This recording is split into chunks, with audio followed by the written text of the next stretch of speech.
Welcome to the Advanced WordPress Mastery Kit Chapter 15. How to add images.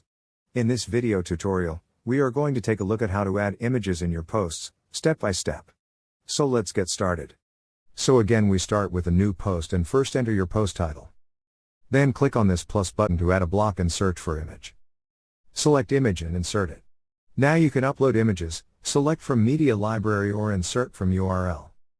Let's select this media library and select images from here to insert. You can also set its alt text for SEO, fill out the details and click on select button. As you can see, the image is inserted. So here you have more editing options. Now click on this three dots and you will options to duplicate, insert before, insert after, move to, edit as HTML and add to reusable blocks. Once done, click on this top right publish button.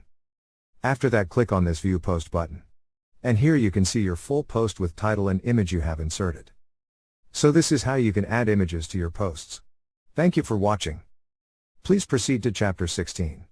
Finding more blocks. Inside that video, we are going to take a look at how you can find more blocks, step by step. See you in the next tutorial.